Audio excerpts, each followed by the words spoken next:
กุม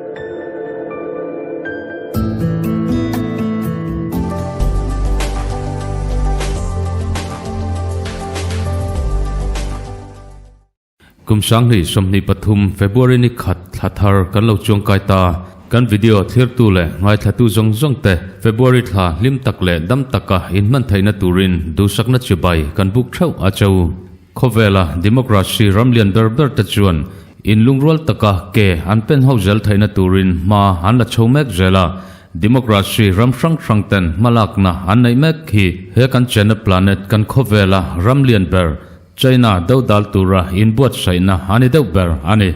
hetianga China dau dal tura khobela democracy ram sang te in thunjoma in lungrol taka ke pen tur hian ram jong te in jom khom hi thil har satak ani wangin US chuan sangoi zon pui ram sanga azong kol tameka US le Pakistan in lai china thatak anai rolin India le US point tho ho na thu thlung siam turin in biak na an kalpui tamek boka chu tiang bok chuan soi sen ani lawanga US le athurwal pui ram sang te hi thranem tak ani towa ti chuan afung won tu ber chu US hi ani chhota ani The Times of India in tukin jing lampanga report an pek dan chuan China in nataka avawna le khowela democracy ramlian ber India chu nekna na tak apek mek lain India le US chuan scientific ties nai turin next level an kaita ni tin an puang zarta kan soi fo thin angin heng ramlian tak mai panni kan planeta ramlian ber China le democracy ramlian ber India chu in ngurtonin ramria in hu thiam lo na engtiklai point han nei deuh renga maniloka Arunachal Pradesh bordara China sipai tele India sipai te tharum thoa hanin ti boi nu loka khan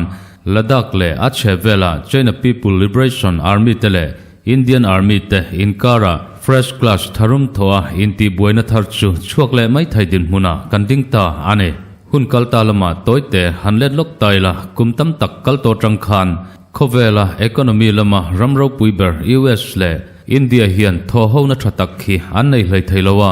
US hian India ain athen om amel malian tak China chu biak that joka anei fo thina sumdona konga po in thunjom na tam tak an lo nei towa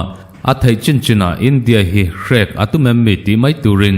India laka hian chet alo tho fo to thin bok ane hemi nem nge tur hian kumsang ni le pariat jun tha khan Washington chuan US le nuclear cooperation chu nge jok le thajok siam India in abai sailai le ralran nalam konga in thunjam na thuk tak an nei theina tura indom kanton na chu aum nge India chuan abai sailai in chu bai saina chu mai wap thin halen bawang main len bow anita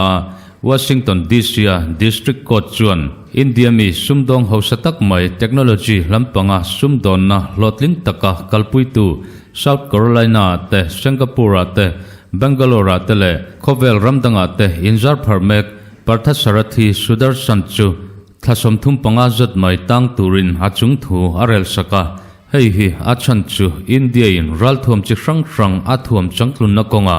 dan lo angin hatan puyani tia anpu wang ania India ballistic missile te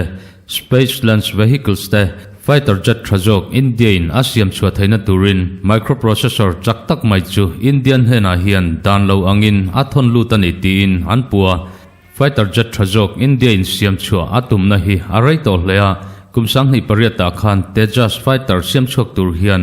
malak na anlo nei tran to tichuan India sumdong hausatak mai sudarshan thiam lo chan tira thlasom thum panga zat mai tan ina tang tura Washington DC district court in achung thu arel chungchanga po hian ballistic missile tale space land vehicles te fighter jet tia ansoita jinga hian Tejas fighter jet po hi atelve ani microprocessor tia ansoi hi i960 chips ania sudarshan hian Indian hena hian zanga veljat mai aron thon lut ani tichuan The Times of India in tukin jinglama report anpek dan chuan India in amamo mai i960 chips Indian hena hral ania wanga sudarshan tanina tangtura US in thutluk na asiam lai khan China chu lim takin alonui toa US hian China hi khowela amel malian ber halani donani ti hi engtiklai ma in amhu thiam ngai lowa masel lian taka halo than chowa khovel tana noksak taka achet thai nuwa US chu thang harin China tana kong khar zau taka ahon chu kharjim tial tialin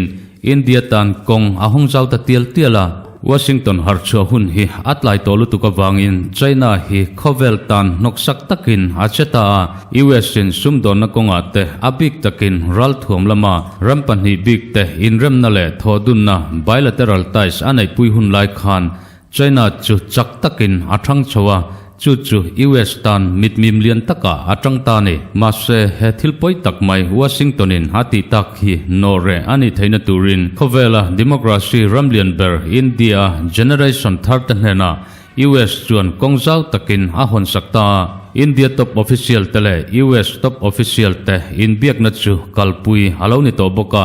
chu kumsang ni somni panni mei tha khan ania President Joe Biden le Prime Minister Narendra Modi ta chuan tho ho na anei dan tur chu thuk jok le chak jok ka kalpui ani thei dan tur anlo soi ho towa ti chuan he in biak na bozui na tur le China dal na turata na India chu trangkai taka man ani thei na turin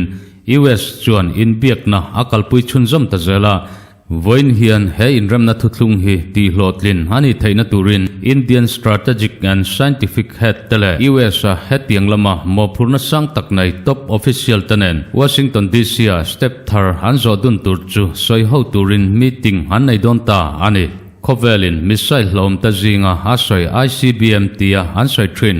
intercontinental ballistic missile te nuclear weapon design thangin he meeting a hian soi ho ani donani kan hriat thiam dan turbera chuan khovelin alamhmel hriat ngailo technology tharle advanced tak mai he meeting a hian soi ho ani dona semiconductor design chikrang te po siam dun ani theina turin tho ho dan tur hanrel don boka India ayo hian National Security Advisor Ajit Doval te ISRO Chairman S Somnath tele Principal Scientific Advisor to the Prime Minister Ajay Kumar Sud te antel dona India rama Ralthuam siam chuak tu company lian takmai Defense Research and Development Organization Director General Samir Kamat po tel turangai ani bok ani voina US le India in meeting poimo takmai hanai tura hian chiangkwang taka US in apon zarjinga US Secretary of Commerce Gina Raimondo le US National Security Advisor Jake Sullivan te antel donti report anibok he meeting antran ma hian Jake Sullivan hian media te zona changin India le US in kara barrier in daidanna omjongjong ta chu voin hian thria vek anidona heng in daidanna bangle kul cha tak mai kan lo siam thrin ta chu US le India te hi chhehvelah ramro pui ber panhi ania thoho na thajok kanai na turle defense lama thoho na kanai mek chu huamzau taka kalpui ani theina turin hengin daidan na bangte hi voin hian thria vek ani dona hun kal towa thilkheng to jongjong ta chu thei ngilin US le India chuan malam panin ke kanpen dun don ani ati hemi chungchanga hian India media lian tak mai NDTV report anpek dan chuan nimin tholeni lampanga khan President Joe Biden chuan India Prime Minister Narendra Modi chu phone call manga biain US le India chuan tho hona thajok kanai theina turin he in biak na hi lotling taka kalpuyani nge habai sai thu ahrila defense lama tho hona baka hian Western mobile phone network chi rang ta chu China technologies sang tak manga hansiam chua Huawei jongjong te countera lo dangchat vek thai tur khop Washington chuan India hena hian hral chuak turin inrem na siampo rem ati dona ni ti asoi ngala hei baka hian United States chuan computer chip chi khrang India in asiam chua ta chu US a hral chua ani theina turin US chuan kongjau takin ahon sakdona ni ti asoi boka ti chuan military equipment chi khrang te heavy artillery ten anman thin heavy artillery system chi rang ta chu US in anei angtele asiam chuang te India in asiam chua be thaina turin hemitana anmamo chi rang ta chu US design sa chu blueprint Indian hena hian pek ani mai thayani ti asoi chuak bok NDTV hian voin chamalampang dark wale achan chhehvelah update anei dan chuan history kalto kan thlir chuan Russia le India hian Ralthuam lama mason na anei thaina turin thoho na thuthlung hanlo nei to thrina มาเซรัสเซียเนนะอินเดียอินเรมนะอันเล่าในโตเลรัลทวมเสียมชวนนั่นแหละอินเลยต้นนักกงะทอหูนะอันเล่าในโตจงตัดจูทอคู่มิน history break turin US เลอินเดียชวนทอดุนนัทุทุงทาร์อันเสียมโดนตาไว้นะอินเดียเล US อินเบียกนะอันในเฮียนกอบิกเลกอลเลียนตักไม่อันเนียขเวลตรังะรัสเซียดาชันเลไชน่าดันจาฮีอันเนียจู่ๆ US เฮียนอัปลันเลียนตักตะจิงมีอันเนีย military hardware รัสเซียรัมชุงตรังะลักลูทรินตะจู US ตรังอินอายะทรจกเลรินตลักจกลักลูอันนี้ไม่เทนิตีน NDTV ชวนอันรีพอร์ตบอกอินเดียชวนตุนาเฮียนลัดักเลอัชเชเวลา China People Liberation Army ตะชวนตุนไลเทียมนะสร้างตักไม่ advanced technology มังอินอินเดียฮารอนเอฟเมกาเฮมีโลดาวเลนตูร์เฮียนอินเดียนอาร์มีตะชวนกันเรียดเทียมดันตูรินฟรอนต์ไลน์นะลายปุยมูเลียนตักไม่เตะกับชวกไทยเลเมชินกันเลียนตักตะจูไชน่าคาวน์เตอร์นตูร์เฮียนอัดลิงตกลาวะคอมเพลนเฮามันอีตีนฮันเทลูตาให้วังเฮียนอินเดียชวนมาลักนัทฮาร์อันไอจุยฮัลบกาอินเดียอินอามาคุจาลาอาเซียมชวนดานุส155 mm into 45 caliber artillery gun chu complain how ma bangin frontline a ronthon lu to lo turin Indian Army ta chuan Defense Ministry a an thena hei wang hian Indian Army ta hian rang taka athak na tur man mo takin Ralthuam a anlak lu thuai angaya wangin Danush artillery gun ta hi siam train upgrade anita second Danush regiment tin India hian march tha hian aral thumatan laklu man abai saibok ane hemi chungchanga hian first portion an report dan chuan India hian engtiklai point true front war hi machon mai thaidin muna ading ranga line of control a Pakistan nen inrem lo takin anding dun ranga line of actual control a China nen in hirmona lian tak an nei boka kumsang hi somnia ladaka military standoff achhuatrang khan tun thleng hian China People Liberation Army telaka hian Indian Army te hian face off hi machon mai thaidin huna anding ran boka hei hi thlengnon le ni chuan India le China hi angoi tolowin harin oma heng in thenom rampani China le India te hian indona hlom tak chu an kalpui zui ngai harin oma chu athleng lo hani poin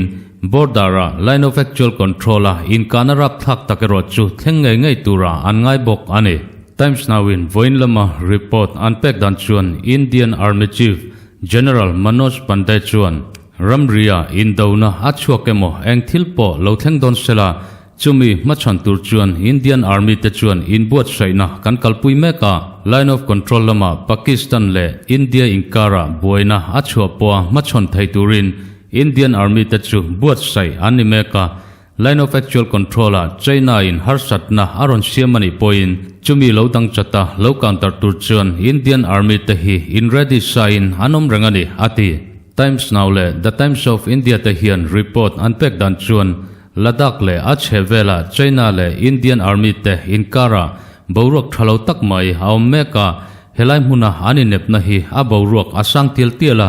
China People Liberation Army te chu border naivaya hian anon inchhekmuk belzel wangin Indian Army te po inchhekmuk belzel ania India Marchak State Arunachal Pradesh border atanga line of actual control dung tluanin Ladakh thlengin Indian Army te chu dalu belzel ania voin thleng hian Indian Army le Ralthuam an dalu to te hi athranem hlea line of actual control cross China People Liberation Army te umlet antul po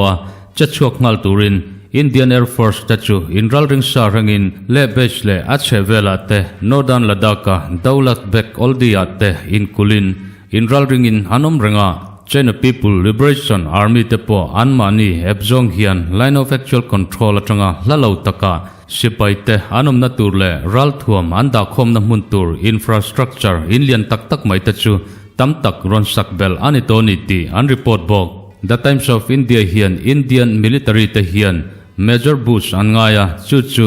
chak taka ke an pen thaina tur le China chakna tharui hi dancha ani thaina turin Indian Army te chakna tharui hi nasataka ti pun atrula Ralthuam lama India hian tunaya chakjoka ke apen atrulani antibok tichuan India media jakran English sin tukinjing dariat le minutes som nivela report unpack dan chuan voina meeting anai tur hantran malok hian US National Security Advisor Jake Sullivan chuan democracy ramro pui takle zaom tak muanom taka foreign policy kalpui thin tu India chu athenom communist ram China chuan na takin pressure apea Beijing chuan tunhaya hian India laka major challenge siama hei hi India chuan lo thei loin a chan let atul dona India ram ven himna tur hian US le India chuan thei to pin ke kan pen dun dona Russia le India te chuan fin vervek choin India democracy chu zoya ain ngana lungphum thia antuma nasatakin tuna hian ansoi nging toa mase heng zongjong laka hian chhehvelah democracy ramsang sang ta chu dingchuaka ne na anchan theina turin US chuan thei top achwa pui jaldona Russia laka aniemo China laka poni sela India hian harsatna atokani chuan US hi ankianga kanding jaldona voina soiho tur kan nei le meetinga thupoimo tak tak kan khel ho tur ta hi Asia Pacific region baka khovel pumpui ngornging thai khople Inrel bolna thlak danglam thai khop thil ani dona wangin Russia le China chuan an ngai mo lea soisel na po an chak chuak ngala ma se khovel ramro puite injam khom na hian heng ram panhi te hi anek bedona ni ti an hriat chiana wangin India laka hian vaukhana tam tak an lo petoa ma se Washington le New Delhi chuan huaisen takin malam panin ke kan pen zel dona hei hi khovel muanna tider thong tu nilovin khovel muanna tider thong tu te danchana turatana malakna poimo takani ati ti chuan chanchin kan bot sailai hian India le US ayo palai te hian in biakna anai mek ne in khriat ania he meeting hi zo alani lo wangin engtiang takin nge in rem na an siama thutluk na an siam ti hi kan hreman tari lo ani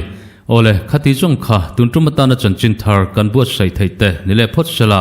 kan video lo thir tu jong te kan channel la subscribe lo hinom chuan milo subscribe sak thau turin kan som chawa